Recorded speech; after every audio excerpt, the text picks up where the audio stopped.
할렐루야. 아멘. 아멘. 우리 설교를 위해 잠시 기도하겠습니다. 사랑과 은혜가 충만하신 하나님 아버지, 우리는 이 땅 가운데 높은 곳을 바라보며 살아가고 있습니다. 오르기를 원하고 더 나아지기를 원하며 발전하기를 소망합니다. 주님, 오르고 높아지는 일에 익숙하고 그 일을 좋아하는 우리가 예수님을 만나 이제 변화되게 하여 주시옵소서. 낮아지고 또 우리에게 다가오신 예수님의 마음을 알게 하시고 높은 하늘 보좌에서 끝없이 내려오셔서 우리를 만나주신 예수님을 더 사랑하게 하여 주시옵소서. 우리를 만나길 원하셔서 이 땅에 오시고 우리를 구원하시기 원하여서 죽으셨고 이제 우리 눈물 닦아주시기 위하여 다시 오시리라 약속하신 그 예수님께 우리가 더 가까이 나아가겠습니다. 우리 한 사람 한 사람 보호해 주옵소서. 우리의 심령의 말씀을 새겨주시고 자라나게 하여 주옵소서. 주께 맡기며 예수님의 이름으로 기도합니다. 아멘. 자, 우리 오늘 요한복음을 같이 살펴볼 거예요. 여러분 한 주간 잘 지내셨습니까? 네. 하나님의 말씀이 여러분의 삶에 어떤 역할을 했나요? 한 주간. 제가 바라기는 여러분의 삶에 하나님의 말씀이 소망이 되고 또 기쁨이었기를 주님의 이름으로 축복합니다. 그리고 우리가 살아가는 모든 호흡이 진정으로 하나님 안에 의미가 있고 가치 있다는 것. 내가 높은 곳에 가고 자랑할 만한 일을 이루었을 때만 행복하고 기쁜 것이 아니라 모든 순간에 감사와 기쁨이 충만한 모든 순간 살아가시길 주님의 이름으로 한 번 더 축복합니다. 네. 우리가 오늘 이 자리에 모여서 하나님의 그 은혜를 나눕니다. 이 은혜가 어디로부터 왔을까요? 예수 그리스도께로부터 왔습니다. 우리가 교회에 다니면서 많은 어휘를 교회 안에서 쓰게 되는데요. 여러분, 하나님의 영광이라는 말 특별히 많이 들어보셨죠? 여러분은 이 하나님의 영광이라는 말을 들으면 어떤 생각이 나세요? 우리가 믿음을 가지고 교회 안에 생활하면서 이 하나님의 영광이라는 이야기를 들으면서 여러 사람들이 다양하게 해석을 하는데 이런 해석과 행동을 많이 보셨을 거예요. 내가 높아져야 하나님께 영광을 드릴 수 있다. 내가 잘 살아야 하나님께 영광을 돌릴 수 있다. 많이 들어봤어요. 하나님께서 우리에게 보여주시는 하나님의 영광. 근데 우리 성경은 좀 우리의 생각과 다를 수 있는 거예요. 우리가 오늘 집중하려고 하는 건 그것입니다. 하나님께서 영광이라고 부르시는 그 일의 모양이 무엇이고 하나님이 진정 영광 받으셨다라고 하셨던 그 일이 무엇이었는지 함께 생각해 보길 원합니다. 하나님의 영광이 갖는 특징에 대해서 우리 생각하면서요. 이걸 한번 생각해 봤으면 좋겠어요. 먼저는 하나님이 받으시는 그 영광의 모양이 하나님만 취하시고 나만 즐거울 거야 라고 하는 그런 형태의 영광이 아니라는 거예요. 하나님의 영광에는요. 처음에 말씀드렸던 우리에게 베풀어 주시는 은혜의 영광도 포함되어 있습니다. 이게 저희한테는 정말 감사한 일이에요. 하나님만 영광을 취하시고 우리 건 없다라고 해주시는 게 아니라 잘했어. 이리 와. 같이 누리자. 하나님께서는 그렇게 우리를 초대시켜 주시는 거예요. 이것은요. 이스라엘 사람들에게 하나님이 베풀어 주신 은혜와 동일한 거예요. 여러분, 이스라엘 사람들이 이집트에서 탈출할 때 빈손으로 안 나왔죠. 그들은 무엇을 가지고 나왔죠? 탈취물을 가지고 나왔어요. 이스라엘 사람들이 전쟁에서 이겼을까요? 아니요. 싸운 적도 없어요.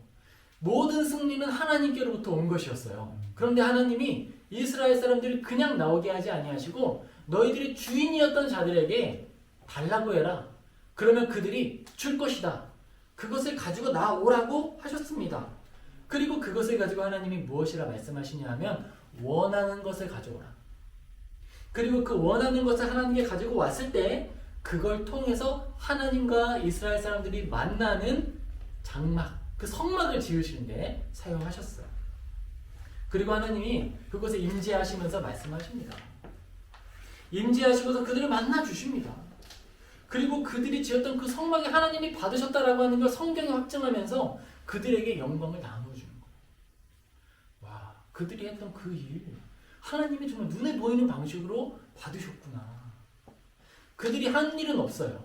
그런데 그들이 한 작은 섬김, 하나님께로부터 온 거를 그대로 돌려드렸을 뿐인데 나는 그 통로가 되었을 뿐인데 하나님은 그를 통해 영광 받으셨다라고 하시는 거예요.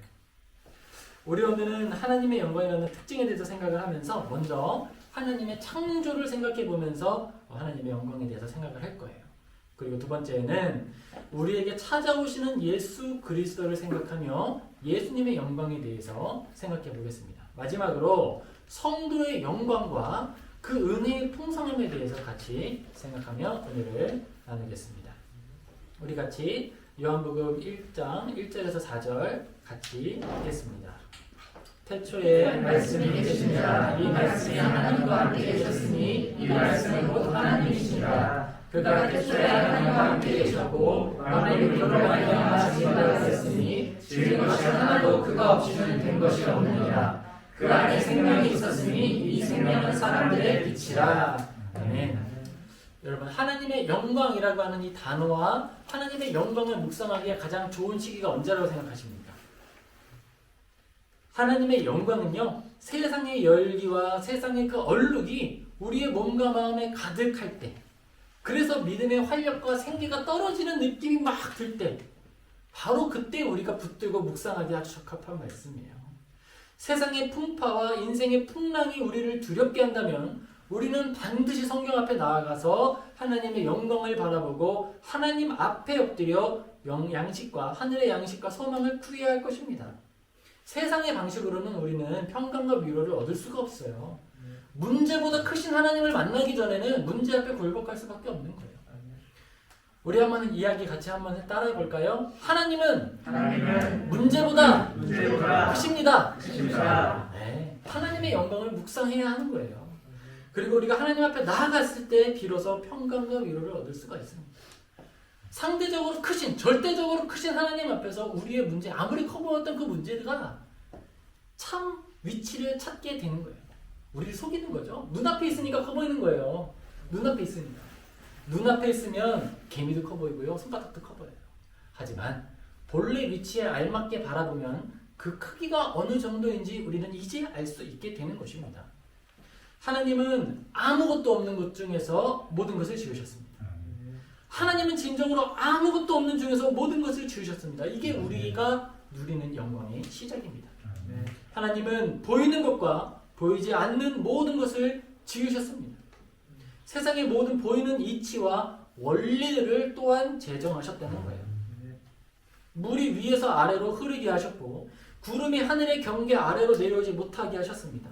하나님은 모든 피조세계를 지으시며 하나님께서 정하신 규칙 안에 생명에 살 수 있는 특별한 자리를 만들어 주신 거예요. 제가 하늘의 경계를 만드셨다라고 하는 성경을 묵상하면서 하늘을 봤는데 이 글을 보기 전에는 그냥 구름이었거든요. 그런데 이 본문을 보고 하늘을 보니까 정말 그 모양대로 되었다라는 생각을 하게 됐어요. 뭉게구름이 있어요. 뭉게구름이 있는데 뭉게구름은 무게를 가지잖아요. 그런데 잘 보세요. 선 아래로 내려오지 않아요.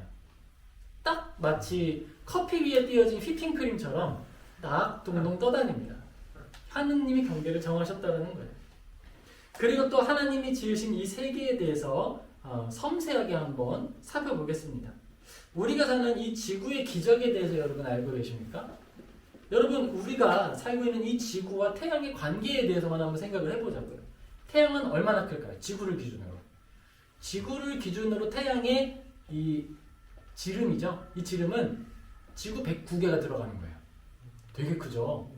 그리고 이 태양과 지구의 거리는요. 태양 10만 7천 개가 아니 지구 10만 7천 개가 쭉 늘어선 것만큼 떨어져 있는 거예요. 굉장히 멀리 떨어져 있죠. 이처럼 위대한 단위를 사용하고 있는 태양과 지구의 관계에서 이 작은 지구가 그냥 있는 게 아니라 어떻게 있죠? 23.5도가 기울어져 있어요.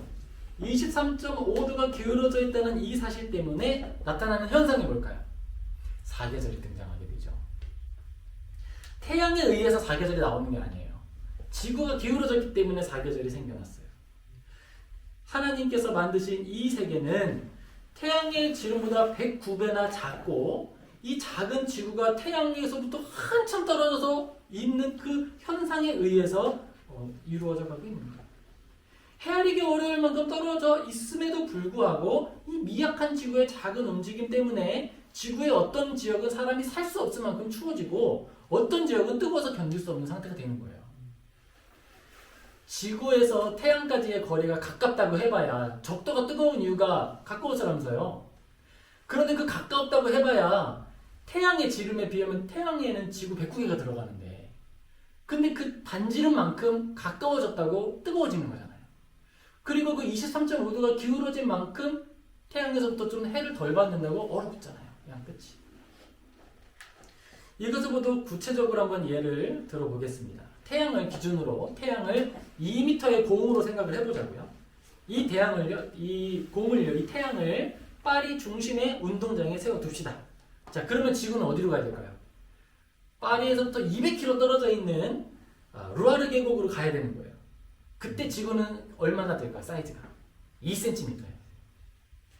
그렇게 2cm가 되어 있는 이 지구가 23.5도 탁 기울어져 있는 거예요. 그랬더니 2cm 구슬 그게 다 살기 좋은 게 아니라 위아래는 사람이 못 살아. 하나님께서 이렇게 위대한 단위를 사용하셔서 위대한 일을 이루시는데 이 작은 변화 때문에 사람이 살거나 살지 못하는 환경이 만들어지게 된다는 거예요. 이러한 모든 것들을 생각해 볼 때에 지구가 조금이라도 뒤로 물러나거나 조금이라도 앞으로 간다면 얼어붙거나 불타게 되는 거예요. 우리가 살고 있는 이 하루, 이 지구, 우리의 오늘에 대해서 생각을 한 거예요. 여러분, 기적이라고 하는 게 가장 희박하게 느껴지는 순간, 오늘이죠. 모든 순간, 나의 나이들 익숙하지 않습니까? 이제는 신기하지도 않죠. 그런데 이 오늘이 허락되기 위해서 얼마나 많은 기적이 필요한 것입니까?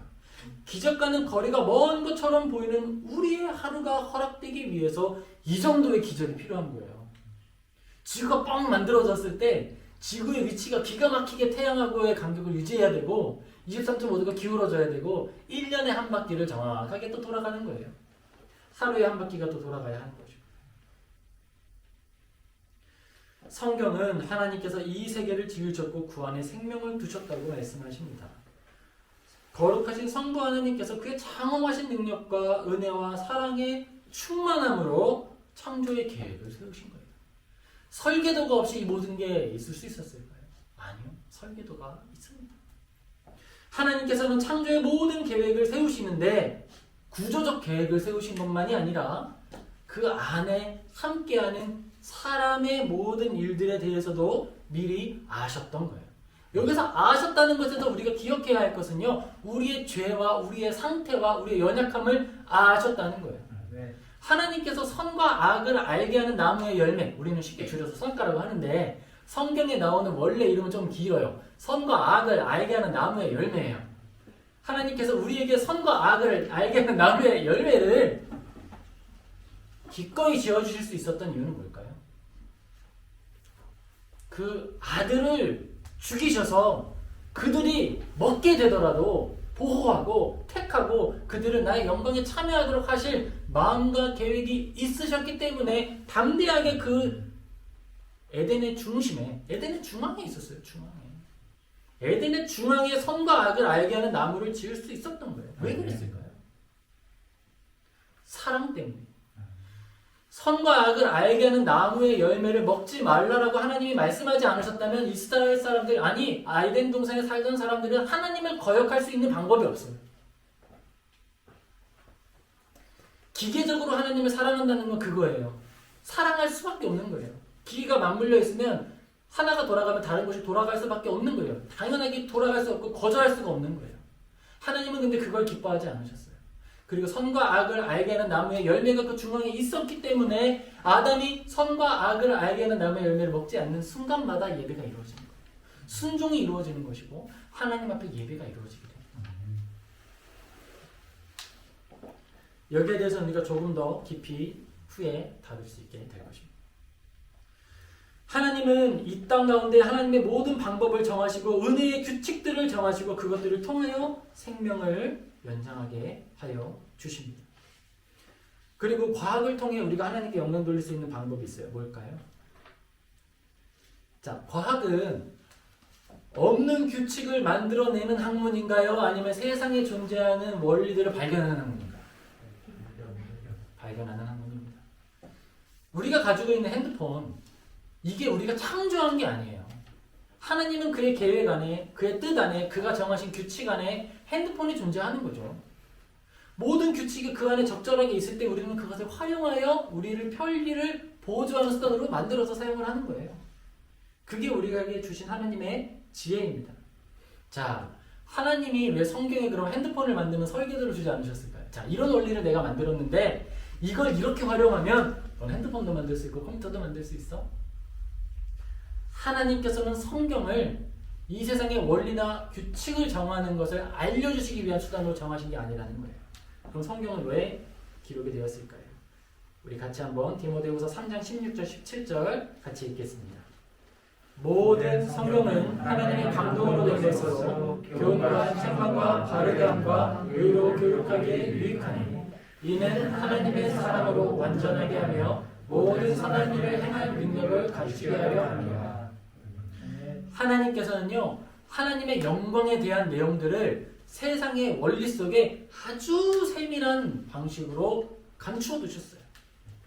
과하게 하나님께 영광을 돌려서 하나님을 기쁘시게 하는 방법이 있는데 그것은 세상 원리 속에 담긴 하나님의 놀라운 균형, 그 아름다운 창조 영광의 흔적을 발견해서 하나님께 영광을 돌리는 거예요. 작게는 작은 세계 속에 담아주신 하나님의 신비를 발견할 수가 있는 것이고요. 거대한 것을 바라보는 사람들에게는 그 거대한 속에 움직이는 섬세함을 통해 하나님의 사랑을 우리가 이야기할 수 있게 되는 거예요. 창조주 하나님의 영광은 무엇입니까? 여러분, 하나님은요, 세상 모든 것을 통해서 영광 받으시는 분이거든요. 그런데 성경을 통해서는요, 내가 진짜 좋아하는 영광이 뭔지 알아? 그걸 이야기하세요. 성경의 주제는요, 내가 진짜 기뻐하는, 그리고 내가 진짜 받기 원하는 영광이 무엇인지 알아? 그걸 담아주셨습니다. 창조주 하나님의 영광은요, 거룩한 능력과 그 사랑을 위해서 사용하셨다는 데서 나오는 거예요. 창조주의 영광, 말씀하시고 뜻하시면 모든 게 다 이루어지는 거거든요. 그런데 연약한 우리를 사랑하는 걸 원하신다고요. 우리는 하나님을 마음 아프게 하는데, 우리는 하나님을 가벼이 여기는데, 우리는 하나님 앞에 까불잖아요. 그런데 하나님은 그 전능하신 능력과 의지를 어디에 사용하시냐면, 너를 사랑한다. 너를 사랑해. 나는 너를 기다리는 일에 나의 전능함을 사용하겠다. 결정하시고 실행하시는 거예요. 하나님의 모든 능력의 목적과 방향이 연약한 이들을 부르시고 영광에 참여케 하시는 데 있다는 데에 그 하나님의 영광이 있습니다. 하나님의 놀라운 능력 그 자체도 우리로서는 아주 영광스러운 능력이지만 하나님은 그곳에서 더 나아가 사랑을 추구하고 전능자의 능력으로 사랑을 완벽하게 이루시는 것을 통하여 영광을 우리에게 보여주십니다. 우리 요한복음 1장 9절에서 11절 같이 읽겠습니다. 참 빛 곧 세상에 와서 각 사람에게 비추는 빛이 있었나니 그가 세상에 계셨으며 세상이 그로 말미암아 진리가 되었으되 세상이 그를 알지 못하였고 자기 땅에 오매 자기 백성이 영접하지 아니하였으나. 우리 모두는 예수님을 우리의 주인으로 받아들이며 믿는 사람들이에요. 맞습니까? 아멘. 우리는 예수님을 주, 우리의 주인이라고 표현합니다. 이것은 나의 진정한 주인으로 우리가 고백을 하는 거예요. 주인이 된다는 것은 주권을 가진다는 거예요. 그리고 주권이라는 것은 주권을 가진 대상이에요. 주인은 주권을 가진 대상에 대해서 자기의 이익이 되는 방향으로 사용할 권한을 갖는 거예요. 이익을 취할 권리를 가지고 있는 거예요. 그런데 예수님께서는 우리에 대한 주권, 우리의 주권을 가지신 분이시거든요. 본인의 유익을 위해서 우리의 생명을 사용하실 수 있는 분이에요. 그런데 어떻게 사용하시죠? 도리어 예수 그리스도의 생명을 우리의 유익을 위하여 내어주시는 거예요. 그리고 이 모습을 통해 하나님의 영광을 나타내 주신다라는 거예요. 예수 그리스도께서 그의 정당한 권위와 권한을 자신의 뜻대로 자기의 유익을 위하여 사용하지 않으시고 우리에게 도리어 내어주신다는 것, 그것이 바로 그리스도의 영광의 실체이며 하나님께서 우리에게 보이신 전능자의 영광입니다. 예수님 없이는 이 세계가 지어질 수 없어요. 요한은요, 사도 요한은 태초에 말씀이 계시니라, 이 말씀이 하나님과 함께 계셨으니 이 말씀은 곧 하나님이시다, 이 말씀을 처음 기록하면서 태초에 하나님이 천지를 창조하셨다라고 했던 그 창세기 1장 1절의 선언을 예수 그리스도의 관점으로 다시 한번 고백한 것입니다. 예수 그리스도께서 하나님이시며 창조주이시되 이 땅 가운데 낮아지셔서 오신 그리스도가 되셨다라고 우리에게 증언하고 있는 거예요. 예수님 없이는 이 세계가 지어질 수 없었어요. 그렇기 때문에 예수 그리스도는 우리의 주인이 되시는 겁니다. 1차적인 근원이 여기에 있어요. 그런데 두 번째로 이미 우리의 주인이신 그분께서 죄의 몸을 스스로 팔아버린 우리를 위해서 그가 자신의 생명을 부어 버리셨다는 거예요. 그 결과 우리는 원래도 예수님 건데 더더욱 예수님께 되었다는 거예요. 첫 번째 예수님께 되었을 때에는 선언적인 것이고 그게 우리에게는 법정적인 의미를 갖는 거예요.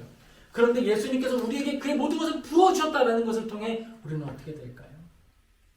우리는 자원하는 마음으로, 기뻐하는 마음으로, 사랑하는 마음으로 나의 것을 하나님께 돌려드릴 수 있게 됩니다. 누가 있어서 하나님께 그 생명의 권한을 빼앗을 수 있고 예수님을 십자가로 던질 수 있고 거기서 죽게 만들 수 있습니까? 하나님의 영광스러운 결심과 끝없는 신실함과 우리를 향한 거룩한 사랑만이 예수님을 십자가로 가게 하시는 능력이 되었고 우리에게 생명을 내어주시는 원인이 되었습니다. 이 땅의 구원이 나타난 유일한 원인은 우리를 향한 사랑이었습니다. 전능자의 그 사랑 외에는 다른 근거가 원인이 전혀 없습니다. 우리는 우리의 영원하고 진실한 사랑의 대상이신 하나님을 떠났어요. 그러한 태도는 피조물의 존재 이유를 스스로 버리는 것과 마찬가지예요. 피조물들이 과학자들이 그 안에 숨겨진 영광을 발견한다고 그랬잖아요. 피조물들이 존재하는 이유는 뭘까요? 이 돌이 이곳에 있는 이유는요. 그곳에서 창조의 비밀을 간직하고 있는 것으로 하나님께 영광 돌리는 게 돌의 사명이죠. 그리고 지금 이 돌의 사명은 특별히 더 특별해요. 예배당을 바치는 기둥으로서 이 자리를 지키는 자들이 되는 거잖아요. 하나님께서 그처럼 만드셨는데 우리가 하나님을 떠났다. 피조물 중에 유일하게 자기의 영광을 스스로 버리는 존재예요. 우리. 그런데 하나님은 우리를 다시 찾아오셔서 영광을 다시 손에 쥐어주십니다. 아들의 죽음으로 우리를 향한 사랑을 확증하셨지만 우리는 떠납니다. 스스로 원하여 죄와 사망의 몸을 팔아버립니다. 그런데 하나님은 그런 우리를 버려두지 않으세요. 우리를 다시 찾으십니다. 다시 찾으시는데 내가 널 위해 죽었으니까 이리 와, 날 사랑해, 이렇게 하지 않으세요. 기다리세요. 거기 아직도 계셨어요?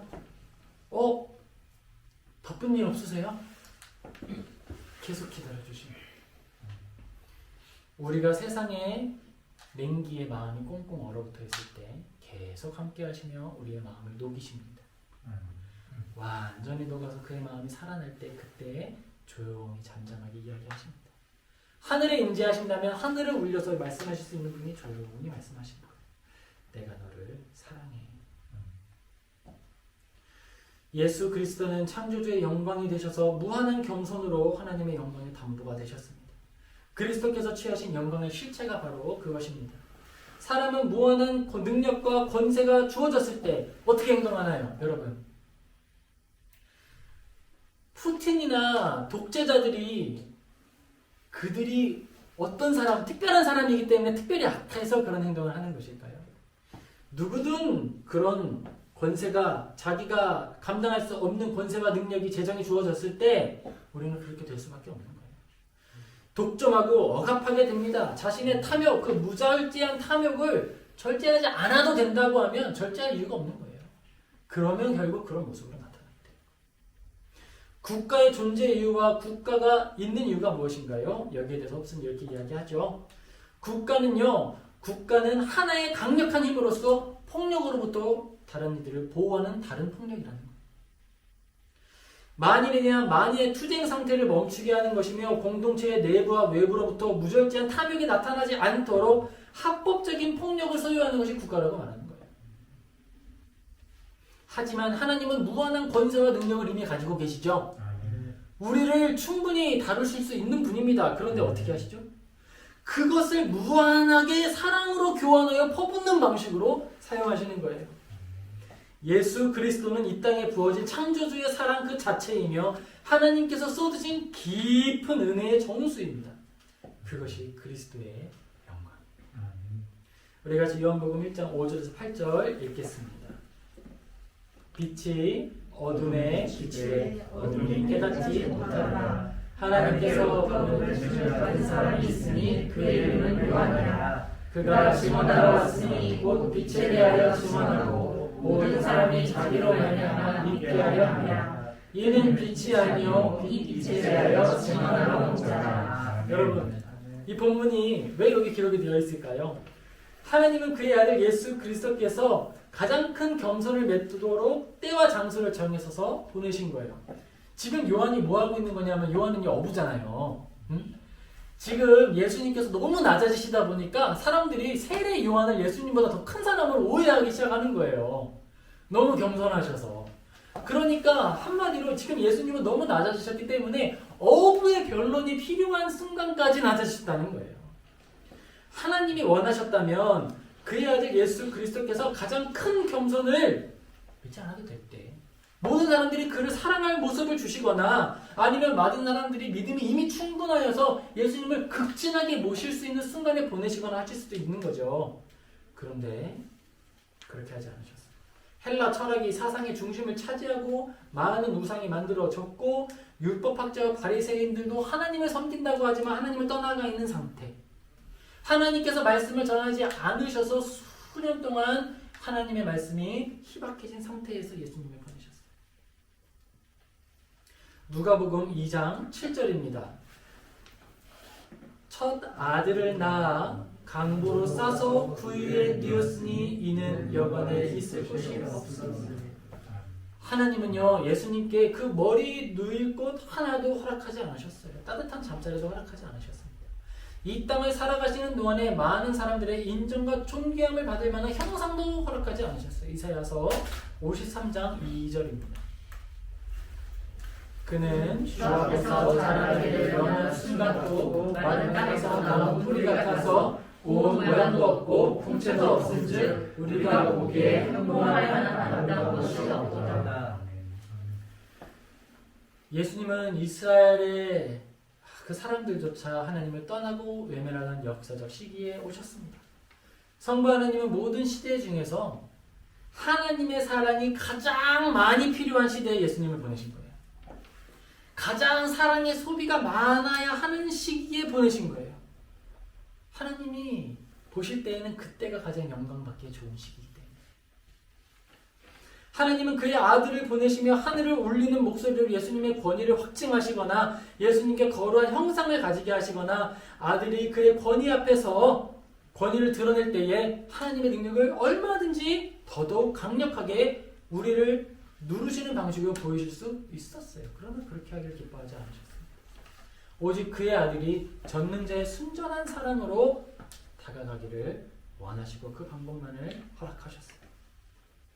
하나님은 더 나아가 예수님께서 갈릴리 숲에서 낚시를 하며 살아가던 연약한 종들이 변호를 위해 나서야 할 정도로 낮아지셨다는 거예요.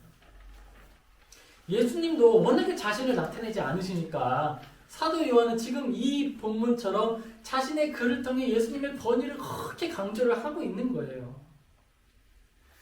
하나님은 그런 예수님을 향하여 이렇게 말씀하십니다. 이것이 하나님의 영광입니다. 하나님은 예수님을 통해 영광을 받으셨습니다. 예수 그리스도께서 거룩하신 하나님의 제2위격이며 놀라운 권위의 주인이라는 사실은 예수님의 상황이나 조건에 따라서 변하는 것이 아니에요. 그리스도께서 하나님이라는 사실이 도리어 모든 상황을 역전시키는 거예요. 하나님은 그의 아들을 통하여 그의 자녀들이 어떻게 살아야 하는지 보여주길 원하셨던 거예요. 여러분들 능력이 많으시죠? 여러분들 재능이 많으시죠? 그런 여러분에게 모범이 되는 예수님이 먼저 보여주신 거예요. 가장 전능하시고 가장 사랑이 많으시고 가장 탁월하신 분이 그의 탁월함을 어떻게 사용하시는지 우리는 그 모습을 보는 거예요. 그의 전능하신 능력 사용하는 모습을 보며 우리는 그에게 영광을 발견하는 거죠. 그리스도인이라고 하는 사람들은요, 자신이 가진 놀라운 권세를 예수님처럼 사용하는 사람들이에요. 우리의 재능, 어디서부터 왔나요? 우리의 지혜 어디서부터 왔습니까? 나의 피조물됨, 나의 나됨 어디서부터 왔습니까? 하나님께로부터 왔죠. 당연히 주님께 돌려드려야 되는데 그걸 드리는 게 아무런 공로가 없는데 주님이 그걸 기뻐 받으시는 거예요. 네가 나에게 영광을 돌렸어? 나의 잔치에 참여해라. 하나님은 그 전능하신 능력을 반역한 백성을 향하여 끝까지 사랑하는 모습으로 발휘되는 거예요. 죽기까지 사랑하는 모습으로 나타나는 거예요. 지극히 높은 하나님의 거룩하심과 전능하신 능력은 흠모할 것 없는 형상과 머리둘 것 없는 겸손함으로 이 땅 가운데 나타나게 되었습니다. 우리 같이 요한복음 1장 12절에서 14절 같이 살펴보겠습니다. 영접하는 자, 곧 그 이름을 믿는 자들에게는 하나님의 자녀가 되는 권세를 주셨으니 이는 혈통으로나 육정으로나 사람의 뜻으로 나지 아니하고 오직 하나님께로부터 난 자들이니라. 말씀이 육신이 되어 우리 가운데 거하심에 우리가 그의 영광을 보니 아버지의 독생자의 영광이요 돌려하시리라 충만하다. 아멘. 여러분, 지금 이 선언이 어떤 사람들에게 주어지고 있는지 생각해 보세요. 하나님이 이 땅을 바라보실 때요, 예수님을 영접하는 사람이 아무도 없어요. 예수님을 사랑하는 사람이 아무도 없어요. 율법학자와 바리새인들은요, 자기의 영광을 취하는 데에만 급했지 하나님의 마음이 어떠시고 하나님께서 예수님을 어떤 마음에서 보내셨는지는 관심이 없어요. 도리어 동방에 있는 박사들이 와서 예수님께 예물을 돌려드리게 됐어요. 그런데 예수님에 대하여서 요한은 이야기합니다. 그럼에도 불구하고 라고 하는 말이 정말 좀 어울릴 거라고 생각해요. 그럼에도 불구하고 영접하는 자, 그럼에도 불구하고 영접하는 자, 곧 그 이름을 믿는 자들에게는 하나님의 자녀가 되는 권세를 주셨으니 이는 혈통으로나 육정으로나 사람의 뜻으로 나지 아니하고 오직 하나님께로부터 난 자들입니다. 성경은 예수님의 모든 삶이 하나님의 영광이라고 이야기를 합니다. 요한복음 14장 8절에서 9절입니다. 빌립이 이르되 주여 아버지를 우리에게 보여 주옵소서. 그리하면 족하겠나이다. 예수께서 이르시되 빌립아 내가 이렇게 오래 너희와 함께 있으되 네가 나를 알지 못하느냐? 나를 본 자는 아버지를 보았거늘 어찌하여 아버지를 보이라 하느냐? 그리고 요한복음 1장 14절 이어서 보겠습니다. 말씀이 육신이 되어 우리 가운데 거하심에 우리가 그의 영광을 보니 아버지의 독생자의 영광이요 은혜와 진리가 충만하다. 말씀으로 천지를 지으신 하나님께서 우리에게 말씀하십니다. 영접하는 자, 예수 그리스도의 이름을 믿는 자들에게는 나의 자녀가 되는 권세를 주겠다. 성경은 그가 사랑하는 백성을 향하여 무한한 능력으로 찾아오시는 거룩한 하나님을 증언하고 있어요.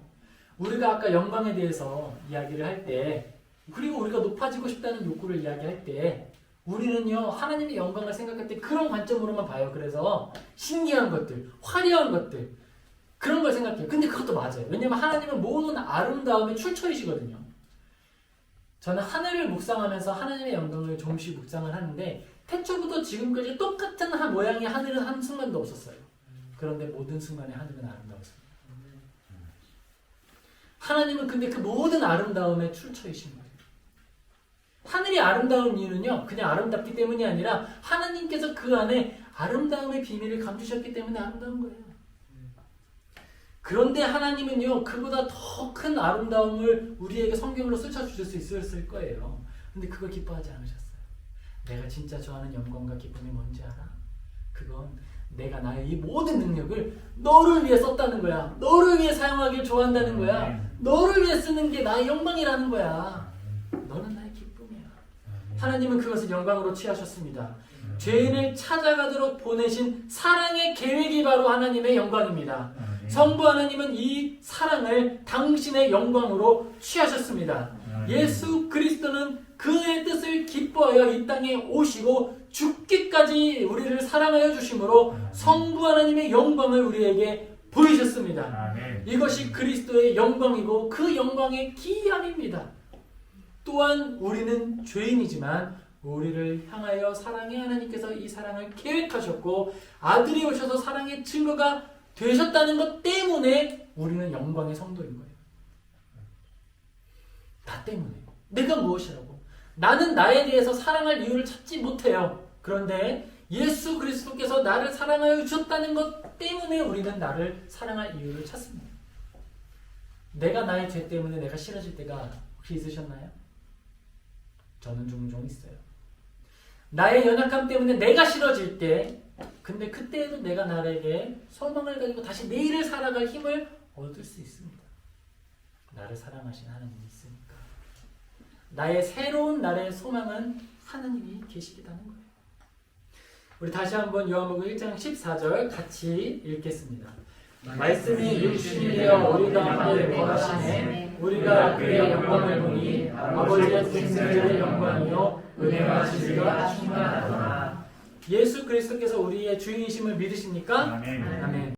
예수 그리스도야말로 우리의 유일하신 자랑임의 영광이라는 사실을 믿으시기 바랍니다. 아멘. 이 사실을 고백하는 우리가 되기를 소망합니다. 아멘. 하나님은 우리를 지으신 창조주이심으로 원래 우리의 주인이신데 거기에 그치지 않으시고 자신을 내어주시면서 이제 우리의 아버지가 되어주시겠다고 말씀하시는 거예요. 우리 안에 나타난 놀라운 기적을 근거로 하나님을 찬양하는 우리가 되기를 소망합니다. 아멘. 이 자리에 함께한 모든 성도님들이 모든 순간에 하나님의 영광이라는 사실, 내가 하나님의 영광 그 자체라는 사실을 발견하고 놀라운 소망과 기쁨으로 하루를 살아갈 수 있기를 축복합니다. 아멘. 우리가 살아가는 이 삶, 우리의 하루가 바로 그리스도께서 십자가를 참으신 이유예요. 놀랍지 않으신가요? 하나님께서 이 시대를 참으시는 이유예요. 이 시대를 지탱하시는 이유예요. 그것이 우리의 영광입니다. 우리의 명예입니다. 하나님은 그의 취하시는 영광에 우리의 영광을 포함시키셔서 받으십니다. 내가 너 때문에 참는다. 내가 너 때문에 지금 안 오는 거야. 너의 자녀들까지 받으려고 내가 기다리는 거야. 내가 너희들을 정말 사랑해서 기다리고 있다. 하나님은 자격 없는 우리에게 영광의 옷을 입혀주십니다. 그리고 그 옷의 이름이 바로 그리스도인이라는 이름이에요. 우리는 그리스도로 옷 입은 사람들입니다. 그러나 우리는 연약합니다. 여전히 죄가 많습니다. 허물투성입니다. 그런데 여러분 기억합시다. 하나님은 나를 사랑하십니다. 넘어져서 우는 우리에게 다시 찾아오셔서 손을 잡으시고 함께 걷자, 다시 걷자, 다시 가자 라고 말씀하여 주십니다. 그리스도의 보혈의 피, 그 은혜의 능력은 나의 무능함보다 더욱 효력이 있습니다. 우리가 낙심하여 넘어지는 모든 순간에 우리를 다시 일으킬 만큼 그 보혈의 피는 능력이 있다는 사실에 의지하여 다시 새 소망을 가지고 이 땅을 살아가는 저와 우리 모두 되기를 주님의 이름으로 축복합니다. 우리 같이 기도하겠습니다. 사랑과 은혜가 충만하신 아버지 하나님 감사합니다. 우리가 주님의 뜻 안에 주님의 영광으로 이 땅을 살아가고 있음을 고백합니다. 주님, 우리가 그 영광된 자의 삶을 바르게 살아갈 수 있도록 힘을 더하여 주시옵소서. 주님의 나라가 더 확장되게 하시고 복음을 전파하게 하여 주시옵소서.